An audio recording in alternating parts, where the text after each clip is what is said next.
Hallelujah, praise the Lord. फिर एक बार प्रभु यीशु मसीह के नाम से मैं आपका स्वागत अभिनंदन करता हूं। क्यों ना हम वचन के पास जाएं। रोमियो की किताब अध्याय 1, रोमन्स चैप्टर 1, रोमियो की किताब अध्याय 1 और वचन 17 लिखा है, क्योंकि उसमें परमेश्वर की धार्मिकता विश्वास से और विश्वास के लिए प्रकट होती है। जैसा लिखा है, विश्वास से धर्मी जन जीवित रहेंगे। The righteous shall live by faith. धर्मी जन विश्वास से जीवित रहेंगे। बाइबल में ऐसा कहीं नहीं लिखा है धर्मी जन वैक्सीन से जीवित रहेंगे। बाइबल में ऐसा कहीं नहीं लिखा है धर्मी जन खाने पीने के द्वारा जीवित रहेंगे। बाइबल में कहीं ऐसा नहीं लिखा है धर्मी जन अपनी अच्छी परिस्थिति के द्वारा जीवित रहेंगे। बाइबल में ऐसे कहीं नहीं लिखा है धर्मी जन अगर कोई चिंता नहीं है तो जीवित रहेंगे। बाइबल में ऐसे कहीं नहीं लिखा है कि धर्मी जन अन्य कोई बातों से जीवित रहेंगे। लेकिन बाइबल कहता है कि धर्मी जन विश्वास से जीवित रहेंगे। The righteous shall live by faith. धर्मी जन विश्वास से जीवित रहेंगे। और मैं आपको बताना चाहता हूं ना, जब आप प्रभु यीशु मसीह पर विश्वास कर लेते हैं तो आपको बाइबल धर्मी व्यक्ति कहता है।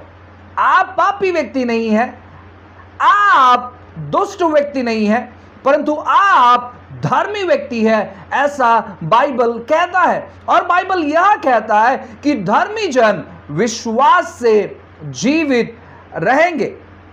आपको मालूम है हमारा जो जीवन है वो परिपूर्ण विश्वास से भरा होना चाहिए। लेकिन काफी बार हम समस्या, परेशानी, दिक्कतों का सामना करते हैं। काफी बार हमारा विश्वास जो है उन चीजों पर जय प्राप्त नहीं करता है। हो सकता है विश्वास के घटी के कारण, हो सकता है विश्वास के कमी के कारण। जब आप पढ़ोगे नए नियम को तो आपको पता चलेगा कि यीशु मसीह ने काफी बार अपने चेलों को कहा कि हे अल्प विश्वासियों, यानी कम विश्वास करने वाले। यीशु मसीह ने कहा, देखो इनका विश्वास कितना बड़ा है, इनका विश्वास कितना बड़ा है। ऐसा विश्वास मैंने कहीं नहीं देखा। यीशु मसीह काफी बार इन चीजों के बारे में बात करते हैं, विश्वास के बारे में। और मैं आपको बताना चाहता हूं ना, काफी बार हम यह चीज भूल जाते हैं कि हमारे अंदर विश्वास इंपार्ट किया गया है। जो जब हम यीशु मसीह पर विश्वास करते हैं उसी समय हमारे जीवन में विश्वास जो है डाला गया है। अब उस विश्वास को हमें बढ़ाना है, उस विश्वास में हम बढ़ना है, क्योंकि वही हमारे मसीह जीवन का मुख्य आधार है। अगर आप एक बेहतरीन मसीह व्यक्ति बनना चाहते हैं, अगर आप एक प्रभाव डालने मसीह व्यक्ति बनना चाहते हैं, अगर आप एक प्रभावशाली मसीह व्यक्ति बनना चाहते हैं, अगर आप एक प्रभावित मसीह व्यक्ति बनना चाहते हैं, तो मैं आपको बताना चाहता हूं कि हमारा जीवन जो है वो विश्वास से भरा होना चाहिए।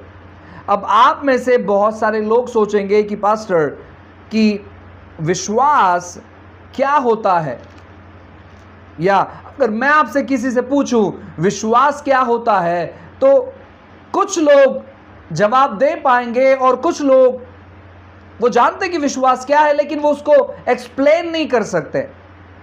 और मैं आपको बताना चाहता हूं कि जब आप विश्वास के बारे में जानोगे नहीं कि विश्वास है क्या, तो आप उसको एक्सपीरियंस नहीं कर सकते, आप उसको अनुभव नहीं कर सकते।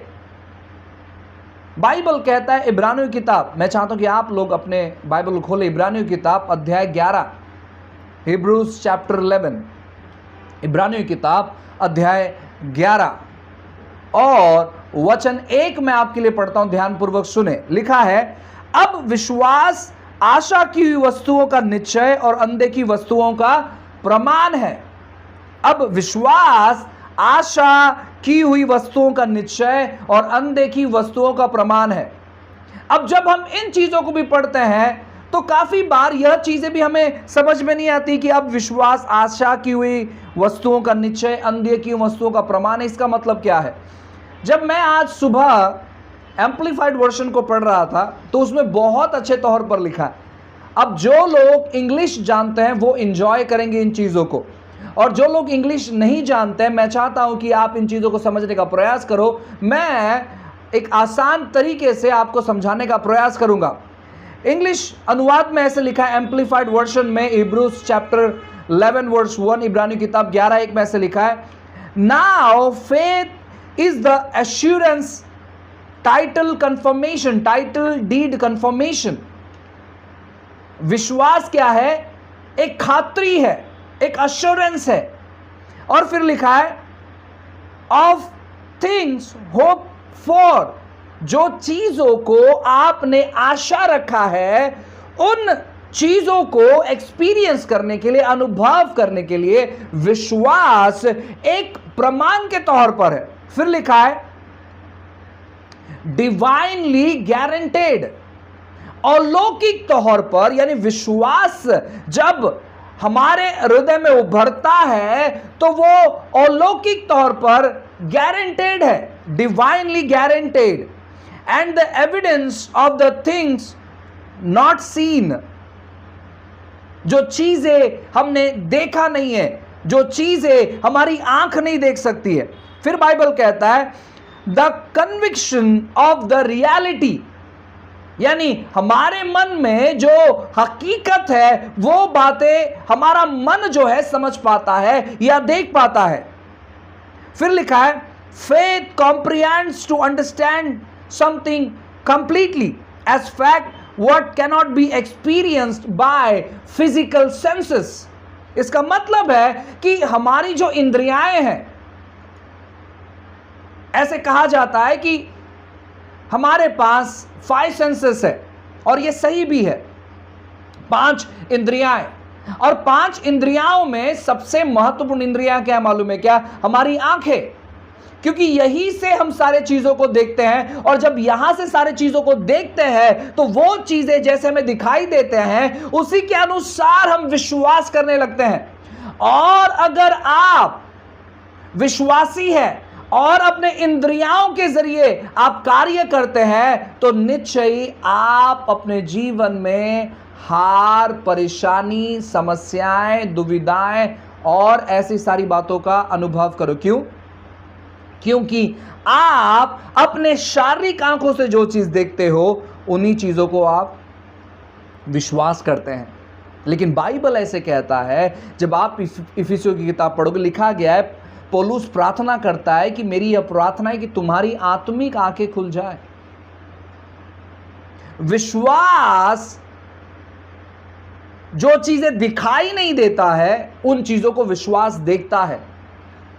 आज ऐसी हमारी परिस्थिति हो गई है, ऐसी हमारी स्थिति हो गई है कि हमारा जो विश्वास है वो इतना कमजोर पड़ गया है कि हम अपने भविष्य को देख ही नहीं पाते हैं। हम वही चीज देखते हैं जो हमारे पास है, जो हमें दिखाई देता है, और उसी के मुताबिक हम प्लान करते हैं, उसी के योजना अनुसार हम योजनाओं को बनाते हैं। क्यों? क्योंकि हमें जो चीज दिखाई देता है उन चीजों को देखते हुए योजना बनाना ये हमारा शायद आदत हो गया है, और उसी की वजह से काफी बार हम परमेश्वर के अद्भुत बातों को अनुभव नहीं कर पाते, परमेश्वर के अद्भुत कार्यों को हम अनुभव नहीं कर पाते हैं। क्यों अनुभव नहीं कर पाते हैं? क्योंकि हम इंद्रियों के जरिए कार्य करना चाहते हैं, हम दृष्टिकोण के जरिए कार्य करना चाहते हैं, जो चीज दिखाई देता है उसके जरिए हम सोचना चाहते हैं, और काफी बार उसी की वजह से विश्वास हमारे जीवन में कार्य नहीं कर पाता। अगर आप चाहते हो कि विश्वास आपके जीवन में कार्य करे तो बहुत जरूरी है जो चीज आप देख नहीं पाते हैं उन चीजों को आपको आपके विश्वास के दृष्टिकोण से देखना है। जब आप उत्पत्ति की किताब पढ़ोगे, अध्याय 1 जब आप पढ़ोगे, आप जान पाओगे कि परमेश्वर हमेशा विश्वास में कार्य करने वाले परमेश्वर है। उन्होंने क्या देखा? उन्होंने देखा कि पृथ्वी पर अंधकार छाया हुआ है। उन्होंने क्या देखा? पृथ्वी जो है बेडोल हो गई है या निराकार है, यानी उसमें कोई आकार नहीं है। और फिर परमेश्वर ने क्या कहा? उसने रिलीज किया अपने शब्दों को। उसने कहा उजियाला हो, और उजियाला हो गया। आपको मालूम है, पृथ्वी जो निराकार था, बेडोल था, बेडोल यानी निराकार, उसको कोई आकार नहीं था। जैसे ही परमेश्वर ने कहा उजियाला हो, उजियाला के साथ साथ पृथ्वी को आकार भी आ गया। आप समझ पा रहे हैं? परमेश्वर ने यह नहीं कहा कि पृथ्वी जो बेडोल है वो आकार में बदल जाए, ऐसा नहीं कहा। कोई भी वचन ऐसे नहीं कहता। लेकिन परमेश्वर ने कहा लेट देयर बी लाइट, यानी उजाला हो, तो उजाला जैसे हो गया, पृथ्वी को आकार भी आने लगा। जब आप अपने शारीरिक दृष्टिकोण से कुछ चीजों करने का प्रयास करोगे तो आप लिमिटेड काम करोगे, आप कुछ चीजों में बदलाव ला सकते हैं। लेकिन जब आप विश्वास के दृष्टिकोण में काम करना चालू करोगे तो मैं आपको बताना चाहता हूं ना, जो चीजें आपकी शारीरिक इंद्रियाएं समझ नहीं पाती है वो चीजें भी बदल जाएगी अगर आप विश्वास में काम करोगे तो। और परमेश्वर चाहता है कि उसका हर एक संतान विश्वास में काम करे। परमेश्वर चाहता है कि उसका हर एक संतान विश्वास में काम करे। और आप विश्वास में काम कैसे कर सकते मालूम है? जो चीजें परमेश्वर की ओर से है, सबसे पहले आपको उन चीजों को जानना है। काफी बार जो चीजें परमेश्वर की ओर से है उन चीजों को हम नहीं जानते हैं और उन चीजों के लिए विश्वास करने लगते हैं। और जब हम उन चीजों के लिए विश्वास करने लगते हैं और जब वो चीजें हमारे जीवन में नहीं होती है, हम निराश हो जाते हैं, हम हताश हो जाते हैं, हम परेशान हो जाते हैं। तो सबसे पहले आपको जानना है कि प्रभु की ओर से क्या है। कुछ बातें परमेश्वर ने पहले ही विश्वासियों के लिए सेटल कर दिया है। उदाहरण के तौर पर, अगर आप बीमार हो तो परमेश्वर नहीं चाहते कि आप बीमार रहे, तो आपको निश्चित कर लेना है कि स्वस्थ जिंदगी ये प्रभु की ओर से है, बीमारी प्रभु की ओर से नहीं है। और जब आप यह चीज को जान लेते कि बीमारी प्रभु की ओर से नहीं है, आपको क्या करना है? आपको आपके शारीरिक जो इंद्रियां हैं, आंख जो है उसको बंद करना है और अपने आत्मिक आंखों से आपको देखना है कि आप स्वस्थ हैं। दूसरा बात आपको क्या करना है? आपको जब आप देखते हो अपनी आंखों को बंद करके आप स्वस्थ हो, आपको डिक्लेयर करना चालू करना है कि यीशु के कोड़े खाने से मैं चंगा हो गया। और जब आप डिक्लेयर करते हो तो बहुत जरूरी है आपके डिक्लेरेशन को आप देखें, आपके डिक्लेरेशन को आप देखें। आप जब कोई चीज अंगीकार करते हैं तो आप देखें कि वह चीजें वास्तविक तौर पर आप अनुभव कर रहे हैं, आप परिपूर्ण सेहत में चल रहे हैं। आप देखें, जब आप रोमियो की किताब पढ़ोगे वहां पर लिखा गया है कि परमेश्वर ने हमारा सारा कर्जा भर दिया है। हमारे ऊपर केवल एक कर्जा है और वो कर्जा है परमेश्वर के प्यार का। हालेलुया। हमारे ऊपर एक कर्जा है और वह कर्जा है परमेश्वर के प्यार का, बाकी कोई कर्जा नहीं है। तो आपका जो शारीरिक कर्जा है, आप देखना चाहिए अपने शारीरिक दृष्टिकोण को बंद करते हुए देखना चाहिए कि आपने सारा जो कर्जा है वो भर दिया है और आप आजादी का जीवन जी रहे हो। और आपको डिक्लेयर करना है। जब आप डिक्लेयर करोगे तो डिक्लेयर डरते हुए मत करो, मुझे लगता है कि प्रभु मैंने कर्जा भर दिया है। ऐसा डिक्लेरेशन नहीं करना है। आपको डिक्लेरेशन करना है यीशु के नाम से मुझ पर कोई कर्जा नहीं है। ओ यीशु के नाम से मैंने मेरा सारा कर्जा भर दिया है। यीशु के नाम से मेरे पास भरपूरता है। और जब आप ये चीजों को डिक्लेयर करते हैं तो आपको देखना है कि आपने आपका सारा कर्जा जो है आपने चुकता कर लिया है। चुकता कर दिया है। चाहे बैंक लोन हो या किसी से आपने उधार लिया है, वो सारा कर्जा आपने चुकता कर लिया है। आपको विश्वास करना है, आपको विश्वास करना है, आपको विश्वास करना है। अगर परमेश्वर 4 दिन के सड़े हुए मरे हुए लाजरस को जिंदा कर सकता है, जो कि इम्पॉसिबल है, असंभव है, आप ट्राई करना चाहोगे? आप किसी चूहे को मार दो, 4 दिन अपने घर पर रखो और सोचो उसको जिंदा करने के बारे में, आपका हालत खराब हो जाएगा। इतना सा चूहा आपके पूरे घर के वातावरण को बिगाड़ के रख देता है। लेकिन वो तो लगभग 5-6 फुट का आदमी था, 4 दिन से पड़ा हुआ था, 4 दिन तक उसको गाड़ा गया था। सोचो उसका हालत कैसे हो जाएगा, उसका हालत कैसे रहेगा, कितनी बदबू आती रहेगी। और लोगों ने कहा भी, अरे पत्थर को हटाने के लिए आप कह रहे हो, कितना बदबू आएगा उसके अंदर से। कि कौन से लोगों ने कहा मालूम है क्या? करीबी लोगों ने कहा। लेकिन परमेश्वर को कोई भी चीज करना असंभव नहीं है। अगर वो 4 दिन के मरे हुए सड़े हुए लाजरस को जिंदा कर सकता है, जो कि इम्पॉसिबल है, असंभव है, तो आपका जो भी कर्जा है वो तो पॉसिबल है कि आप भर सकते हो, तो वो क्यों नहीं करेगा? वो क्यों नहीं करेगा? वचन कहता है कि उसने अपना सर्वश्रेष्ठ सर्वोत्तम बेटा आपके लिए कुर्बान कर दिया है, तो वो आपकी स्थिति क्यों नहीं बदलेगा?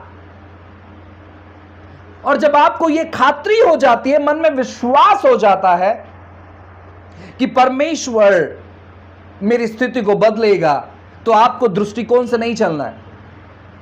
आपको मालूम है क्या होगा जब आप इस प्रकार के प्रचार को सुनोगे? आप पर लोगों का हमला होगा। आज ही बहुत सारे लोग आपको सताएंगे, आज ही बहुत सारे लोग आपको फोन करेंगे, आज ही आपके कर्जे वाले आपके घर पर आएंगे। क्यों? क्योंकि आपका विश्वास जो है कमजोर पड़ना चाहिए। उस समय आपको यह जानना है कि शत्रु हल्ला करना चालू कर दिया है, इसका मतलब है कि परमेश्वर काम करने पर है। जब आप अब्राहम के बारे में पढ़ोगे, अब्राहम के बारे में पढ़ोगे, जब परमेश्वर ने अब्राहम को वाचा दिया, क्या वाचा दिया? कि तू राष्ट्र का पिता बनेगा। अब्राहम को जब परमेश्वर आकर विजिट करते हैं, अब्राहम को जब परमेश्वर आकर मिलते हैं, जब उससे वाचा बांधते हैं, तब शत्रु क्या करता है मालूम है? शत्रु सारा के मन में विचार डालता है और वो कहता है कि तुझे बच्चा नहीं होगा, और वो कहता है कि अब एक काम कर, तेरे दासी के द्वारा तुझे तेरा वंश जो है आगे बढ़ाना है। ये कब हुआ? वाचा मिलने के बाद। वाचा मिलने से पहले नहीं हुआ। वाचा मिलने के बाद शत्रु क्या करता है? हमला करना चालू करता है, ताकि आप का विश्वास कमजोर पड़ जाए। लेकिन बाइबल कहता है कि अब्राहम विश्वास में कमजोर नहीं था। अब्राहम विश्वास में कमजोर नहीं था। शत्रु चाहे कितना भी हल्ला करना क्यों ना करे आप पर, वो प्रयास क्यों ना करे, आपको धीरज रखना है। और आप जो चीज शुरू कर रहे हैं, अपनी आंखों को बंद कर डिक्लेरेशन करना, उन चीजों को जारी रखना है, क्योंकि यह परमेश्वर का स्वभाव है। रोमियो की किताब 4:17 में लिखा है, जो बातें है ही नहीं परमेश्वर उनका नाम ऐसे लेता है मानो कि वो है। जो बातें है ही नहीं, जो बातें है ही नहीं, जो चीजें आपको नहीं दिखाई दे रही है, उनका नाम ऐसे लो मानो कि वो है। उन चीजों को देखो मानो कि वो है। उन चीजों को आप अपने आत्मा के दृष्टिकोण से आपको देखने का प्रयास करना है, मानो कि वो है। आपको उन चीजों को देखना है मानो कि वो है। और जब आप उन चीजों को देखोगे, मैं आपको बताना चाहता हूं ना, सर्वोत्तम चीजों को आप एक्सपीरियंस करोगे, अद्भुत बातों को आप अनुभव करोगे, श्रेष्ठ बातों को आप अनुभव करोगे, महान बातों को आप अनुभव करोगे, बेस्ट चीजों को आप अनुभव करोगे। आप ऐसे निराशा वाला जीवन नहीं जियोगे जब आप अपने विश्वास के दृष्टिकोण से देखते हो, जब आप अपने विश्वास के दृष्टिकोण से देखते हैं। आज हम काफ़ी सारी गवाहियाँ सुनते हैं दुनिया भर से, काफ़ी सारी अच्छी बातें परमेश्वर लोगों के ज़िंदगियों में कर रहे हैं, लेकिन जब हम गवाहियाँ सुनते हैं तो बहुत सारे लोग, मुझे लगता है कि ये सोचते होंगे अरे यार ऐसी गवाहियाँ हमारे साथ क्यों नहीं होती है, ऐसी बातें हमारे साथ क्यों नहीं होती है। यह सोचने के बजाय आप यह भी सोच सकते हैं अरे प्रभु इनके जीवन में कर रहा है, प्रेज गॉड प्रभु मेरे जीवन में भी करेगा, प्रेज गॉड प्रभु मेरे जीवन में भी करेगा। हम ऐसे नहीं सोचते, हम यह सोचते हैं अरे यार मेरे साथ क्यों नहीं हो रहा है, अरे यार मेरे साथ क्यों नहीं हो रहा है। मैं कल एक सेवक के थैंक्स गिविंग वीडियो को देख रहा था जहां पर वो कहते हैं कि देखो परमेश्वर ने मुझे इतनी बड़ी जगह दी। तो जैसे ही मैंने उन चीज़ों को देखा, मैं इमेजिन करने लगा, मैं कल्पना करने लगा कि परमेश्वर मुझे भी ऐसी जगह दे रहे हैं जहां पर बड़ी तादाद में हम लोगों को इकट्ठा कर रहे हैं और कलीसिया चला रहे हैं। मैंने ये नहीं सोचा रहे यार उसके जीवन में हो रहा है मेरे जीवन में क्यों नहीं हो रहा है, उसके जीवन में हो रहा है मेरे जीवन में कब होगा, मैंने बिल्कुल नहीं सोचा। मैंने जब वो देखा मैं आनंद से भर गया। मैंने कहा प्रेज गॉड, लॉकडाउन में भी परमेश्वर का जो स्वर्ग का दरवाजा है वो खुला हुआ है, वो बंद नहीं है, वो खुला हुआ है। और परमेश्वर ने इस भाई को अगर इतने बड़े जगह से ब्लेस किया है तो प्रभु मुझे भी करने वाला है, क्योंकि मेरे पास दर्शन है, क्योंकि मेरे पास आइडियाज है, मेरे पास कल्पना है, मेरे पास सेवा करने का बोझ है, मेरा बुलाहट हुआ है, परमेश्वर ने मुझे चुना है, अब परमेश्वर मेरे जीवन में भी करेगा। मैं आनंद करने लगा और मैं जानता हूं कि कुछ समय के बाद आप गवाही सुनोगे कि किस प्रकार परमेश्वर हमारे जीवन में कार्य कर रहे हैं। साथ ही साथ मैं आपको बताना चाहता हूं कि जब आप गवाहियों को सुनते हैं, आप कोई बातों को सुनते हैं, यह मत सोचिए कि प्रभु मेरे जीवन में कब होगा, लेकिन आपको यह सोचना है कि प्रभु इस भाई के जीवन में कर रहा है, इसका मतलब है कि प्रभु मेरे जीवन में भी बहुत जल्द करने पर है। और इन चीजों को मैं रिसीव करता हूं यीशु के नाम से। यह चीज अगर मेरे सामने आई है, इसका मतलब है कि परमेश्वर मुझे चिन्ह दिखा रहा है कि यह बातें तेरे जीवन में होने पर है। आपको इस प्रकार चीजों को रिसीव करना है। अब बहुत सारे लोग हैं, वो कहेंगे कि नहीं देखो हमें दुख उठाना है वगैरह वगैरह वगैरह। मैं आपको बताना चाहता हूं ना, पूरे बाइबल में खास करके नए नियम में, क्योंकि हम नए नियम के विश्वासी हैं, हम फुल गॉस्पेल बिलीवर्स हैं, यानी सुसमाचार, पूरा न्यू टेस्टामेंट जो भी कहता है हम उन चीजों पर विश्वास करते हैं। पैसों के तौर पर, परिवार के तौर पर कोई भी व्यक्ति समस्या ग्रसित नहीं था बाइबल में। उन पर सताव किस प्रकार होता था मालूम है? मसीह के बातों को लेकर, सेवा को लेकर सताव होता था, लेकिन किसी भी पैसों की समस्या नहीं थी। जब आप प्रेरितों के काम को पढ़ोगे, मुझे लगता है कि अध्याय 4 और 5 जब आप पढ़ोगे, वहां पर एक रिवाइवल के बारे में बताया गया है। ठीक है, 4थे अध्याय से जब आप पढ़ोगे तो वहां पर लिखा गया है कि लोगों ने क्या किया, अपना सब कुछ बेच कर प्रेरितों के पांव के नीचे लाकर रखा। लेकिन उससे अद्भुत बात क्या मालूम है? जब आप उसके आगे पढ़ोगे, लिखा है कि उनमें कोई भी दरिद्र ना था, उनमें कोई भी दरिद्र ना था। शुरुआत की कलीसिया गरीब नहीं थी। शुरुआत की कलीसिया यानी लोग, मैं चर्च की यानी 4 दीवारों के बारे में बात नहीं कर रहा हूं, मैं बिल्डिंग के बारे में नहीं बात कर रहा हूं, मैं बात कर रहा हूं लोगों की। शुरुआत के जो मसीह लोग थे वो दरिद्र नहीं थे, वो गरीब नहीं थे, ऐसा वचन कहता है। वो दरिद्र बिल्कुल नहीं थे। जब परमेश्वर ने इजरायली लोगों को गुलामी से बाहर निकाला, तो आपको मालूम है वे लोग लगभग 40 साल से भी ज्यादा जंगल में भटक रहे थे। 40 साल से भी ज्यादा जंगल में भटक रहे थे। लेकिन जब उन जंगल से उन्हें बाहर निकाला, उस फिरौन के गुलामी से बाहर निकाला, मिस्र देश से बाहर निकाला, वाचा की भूमि पर लेकर आया, लिखा गया है कि उनमें से एक भी व्यक्ति कमजोर नहीं था। There were no feeble among them, ऐसा लिखा है। उनके बीच में कोई भी व्यक्ति कमजोर नहीं था, बीमार नहीं था। तो हमारा परमेश्वर एक ऐसा परमेश्वर है जो जिंदा है और जो कल काम करता था वही काम वो आज भी करता है। कर सकता है नहीं, करता है। और विश्वास जो है होने वाला नहीं है, हो गया है, यानी वो प्रेजेंट टेंस है, वर्तमान काल है। अभी आप क्या विश्वास करते हो वो आप अनुभव करोगे। आप क्या देखते हो अपने विश्वास के दृष्टिकोण से वो आप एक्सपीरियंस करोगे, वो आप अनुभव करोगे, वो आप अनुभव करोगे।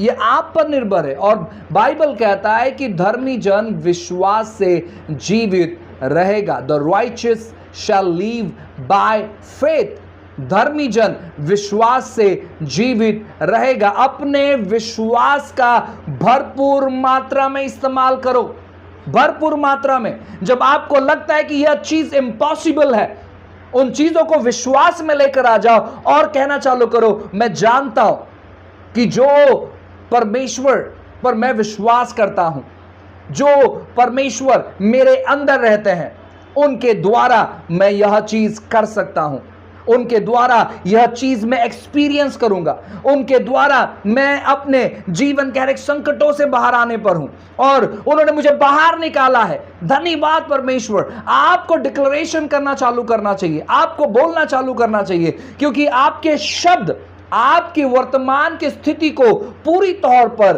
बदल देगी। आपके शब्द आपकी वास्तविक स्थिति को पूरी तौर पर बदलने की क्षमता रखती है। जब आप विश्वास से भरे हुए शब्दों को बोलना चालू करते हैं तो सबसे पहला काम क्या होता है मालूम है? सबसे पहला काम यह होता है कि आपका विचारधारणा, आपकी कल्पना, आपका सोच बदल जाता है। जब आप परमेश्वर के विश्वास से भरे हुए शब्दों को कहना चालू करते हो तो क्या होता है? जब आपका विश्वास बदलता है तो आपका वातावरण बदलना चालू होता है। अब जो भी लोग जो संकट में है, परेशानी में है, इन चीज़ों को आप करने का प्रयास करें।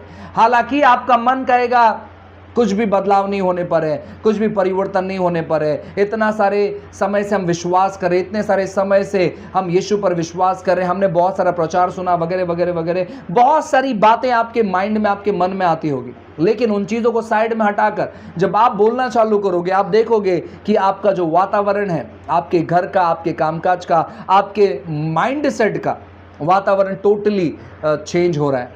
एक भीड़ थी यीशु के टाइम में जो यीशु पर गिर पड़ती थी, यानी यीशु को छूने के लिए, यीशु को देखने के लिए, यीशु के वस्त्र को पकड़ने के लिए, यीशु का दर्शन करने के लिए एक बहुत बड़ी भीड़ थी।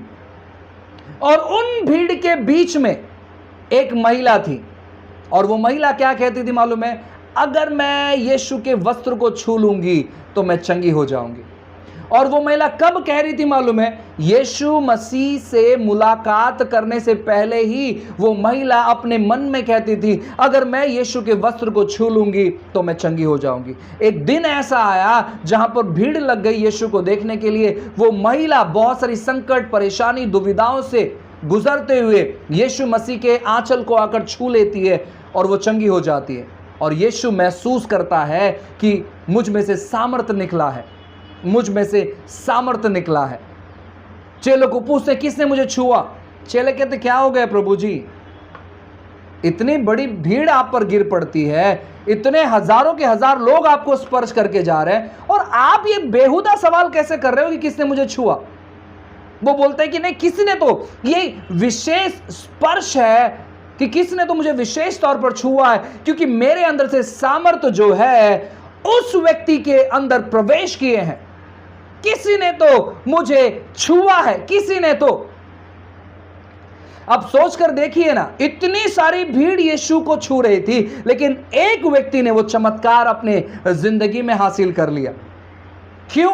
क्योंकि वो बोलने लगी कि अगर मैं यीशु को छू लूंगी तो मैं चंगी हो जाऊंगी, क्योंकि मैं यीशु को छू लूंगी तो मैं चंगी हो जाऊंगी, यीशु के आंचल को छू लूंगी तो मैं चंगी हो जाऊंगी, यीशु के आंचल को मैं छू लूंगी तो मैं ठीक हो जाऊंगी। और उसका जो डिक्लेरेशन था, उसका जो कन्फेशन था, उसका जो विश्वास की घोषणा थी, उस घोषणा की वजह से वो सामर्थ आकर्षित हो गया चंगाई का और उसने एक्सपीरियंस किया, और बाइबल कहता है कि उसकी स्थिति पूरी तौर पर बदल गई यीशु को छूने के बाद।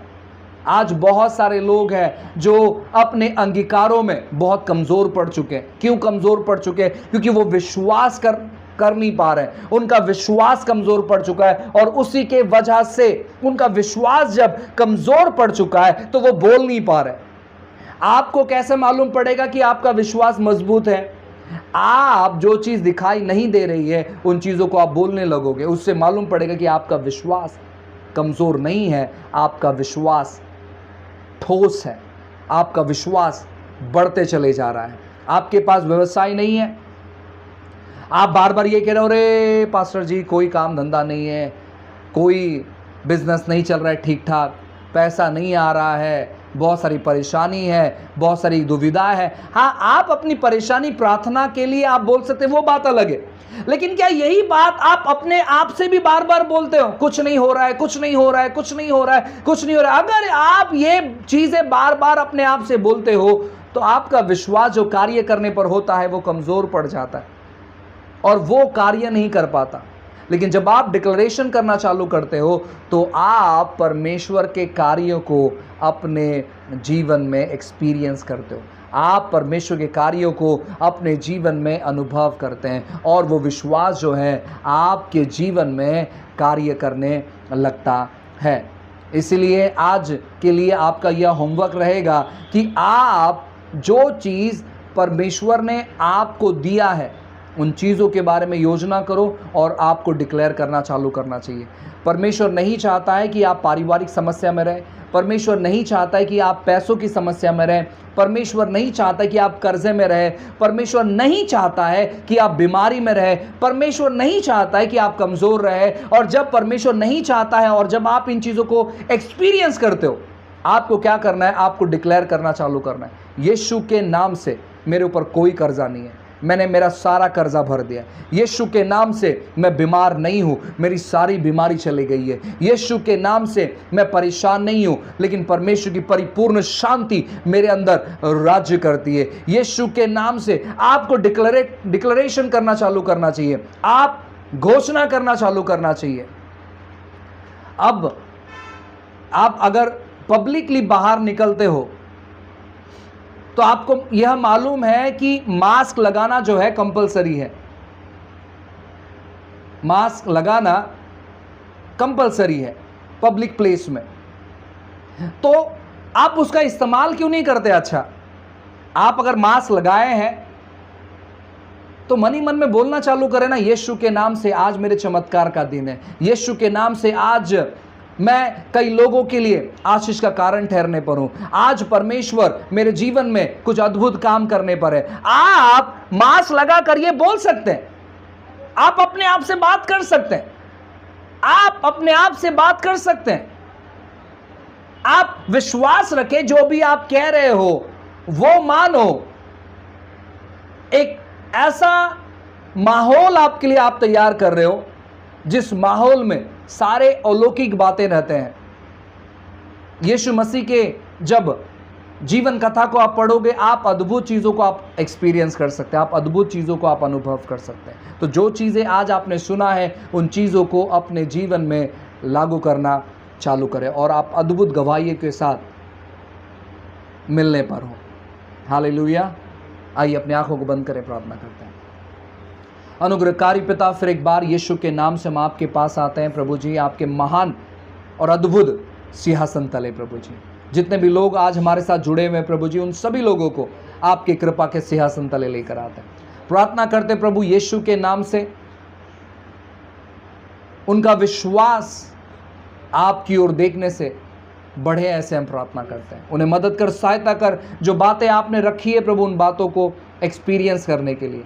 निराशा, तनाव, समस्या, परेशानी, दुविधा, दुर्घटनाएं, बीमारी, कर्जा, यीशु के नाम से मैं श्रापित करता हूँ प्रभु। यीशु के नाम से कहता हूँ चले जाने के लिए। और प्रभु आपकी कृपा, दया, शांति, भलाई, परिपूर्णता इनके जीवन में कहते हैं। प्रभु आपने अनुग्रह किया, धन्यवाद देते हैं। सारी चीज़ें, सारी बातें आपके हाथों में समर्पित करते हैं। महान महिमा आपको देते, प्रार्थना यीशु के नाम से मांगते हैं। आमेन, आमेन, आमेन। सो गॉड ब्लेस यू। प्रभु आपको आशीष करें। परमेश्वर आपके जीवन में ढेर सारी नई और अनोखी बातों को करे। आज से आपका दिन ब्लेस रहे। आपका विश्वास का जो कार्य है आप अपने शारीरिक रीति से आप अनुभव करने पाए। इसलिए जब आज का सभा खत्म होगा आप उन चीज़ों को अपने जीवन में लागू करें और देखें कि कैसे परमेश्वर आपकी स्थिति और परिस्थितियों में बदलाव को लेकर आते हैं। साथ ही साथ मैं चाहूँगा कि जो सिस्टर्स हैं वो सिस्टर्स आज जो जुड़े हुए हैं, जो ब्रदर्स जुड़े हुए हैं, हर गुरुवार को 8:30 बजे हमारी महिलाओं की प्रार्थना होती है। तो आप महिलाओं की प्रार्थना में जो बहनें हैं वो जुड़ सकते हैं। साथ ही साथ जो हमारे ब्रदर्स हैं उनके लिए भी हम प्रार्थना शुरू करने पर है, आप उस प्रार्थना में जुड़ सकते हैं। साथ ही साथ एक कॉमन प्रार्थना हम शुरू करने पर है, उसमें भी आप जुड़ सकते हैं। हमारा फास्टिंग प्रेयर है, उसमें भी आप जुड़ सकते हैं। और जैसे जितना ज़्यादा आप परमेश्वर की बातों से जुड़े रहोगे उतना ही ज़्यादा आप परमेश्वर की बातों को अपने जीवन में अनुभव करोगे। God bless you. प्रभु आपको आशीष करे।